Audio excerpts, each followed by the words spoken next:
Voilà, bonjour à tous. Que Dieu vous bénisse aujourd'hui. Aujourd'hui, je vais vous présenter un frère de mon église. Donc voilà, c'est Pedro, qui fait partie de la chorale de Vitrolles. Que Dieu le bénisse. Aujourd'hui, ça fait un moment qu'on presque comme un citron pour qu'il puisse donner son témoignage.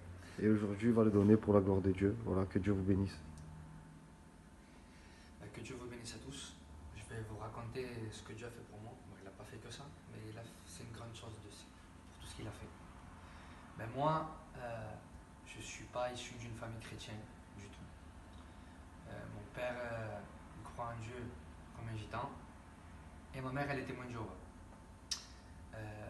Ma famille, il n'y en a aucun de converti. Je suis le seul de converti.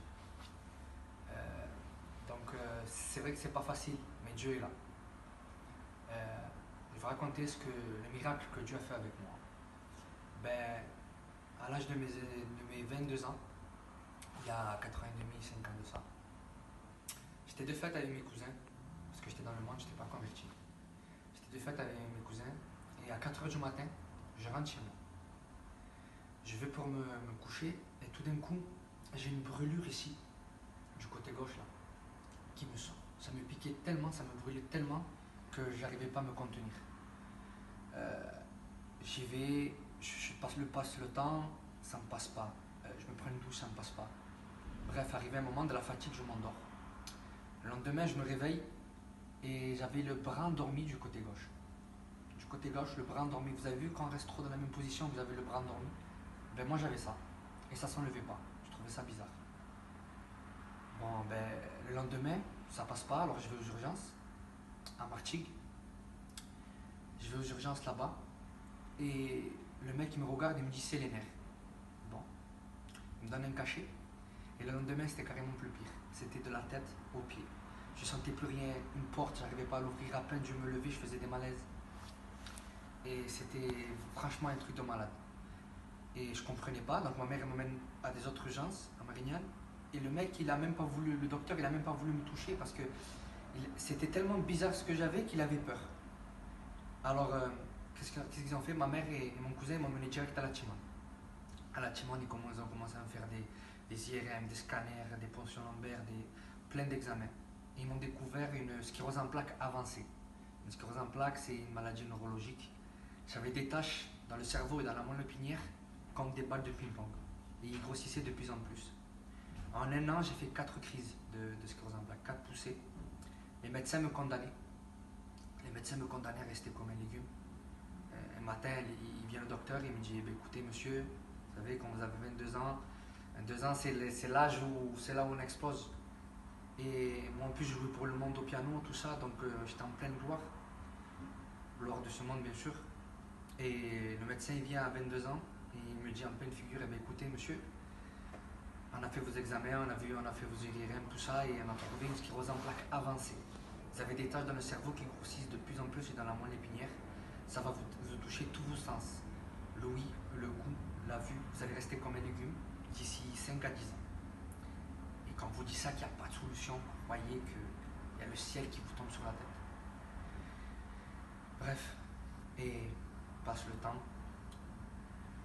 Ma mère, je la voyais, elle pleurait en cachette parce qu'elle ne savait pas quoi faire. Ma mère, elle est témoin de Jéhovah, mais les témoins de Jéhovah, ils n'ont pas cette espérance comme on a nous. Alléluia.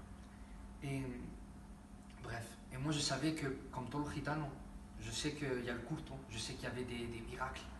Et moi j'étais dans le lit, le soir seul, en train de pleurer, et j'ai fait une prière à Dieu.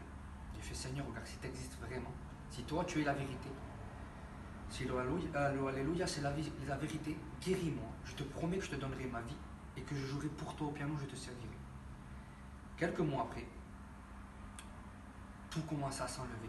Un téléphone, je ne pouvais pas le tenir dans ma main, c'était trop lourd pour moi. Une porte, je ne pouvais pas l'ouvrir.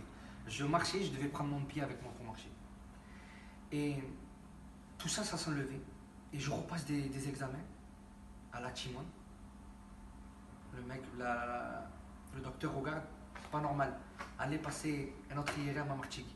Il regarde passer un autre IRM à Marignane. En fait, il ne comprenait pas. Les taches que j'avais dans le cerveau, ils ont disparu. Les taches que j'avais dans la moelle épinière, ils ont disparu. Comme quoi Dieu est grand. Et quand j'ai vu ça, je suis allé au docteur et j'ai fait docteur, c'est pas vos machines qui marchent pas, c'est juste que Dieu m'a guéri. Amen. Et le docteur, il m'a dit clairement, restez avec lui et ne partez plus. Ben, depuis, il y a des hauts, il y a des bas, parce qu'un chrétien qui est toujours, comme j'ai dit moi, pumper up, ça marche pas, c'est pas possible. Un chrétien qui est trop bas, c'est pas bon. Un chrétien, c'est comme une montagne. Il y a des hauts, il y a des bas. Mais Dieu est toujours avec nous. Amen. Dieu ne nous lâche pas, il est présent avec nous. Et, et j'espère que ce témoignage impactera les cœurs. J'espère que ce témoignage va toucher des vies, impacter des vies. Parce que ce qu'il a fait pour moi, il peut le faire avec n'importe qui. Moi, c'était une maladie que les médecins me condamnaient. J'étais condamné à rester comme un légume, à plus bouger, à plus rien. J'étais condamné vraiment. J'avais des taches dans le cerveau, dans la moelle épinière. Et Dieu a tout effacé. Amen. Dieu a tout effacé parce que Dieu est grand et Alléluia. Jésus est la vérité. Gloire à Dieu. Donc, moi, je vous dis, n'essayez pas la gloire de ce monde, les marabouts, le curandero, tout ça. Je ne sais pas le dire en français, excusez-moi. Mais ne regardez pas tout ça. Regardez Jésus. Amen. Jésus, parce que quand la médecine n'arrive plus, Jésus est là. Et Jésus est le bon samaritain et le bon docteur et le roi des rois. Donc regardez-le à lui et ne regardez pas autour. Gloire à Dieu. Parce que la vérité c'est lui, le chemin et la vie. Amen. Dieu vous bénisse à tous. Dieu vous bénisse.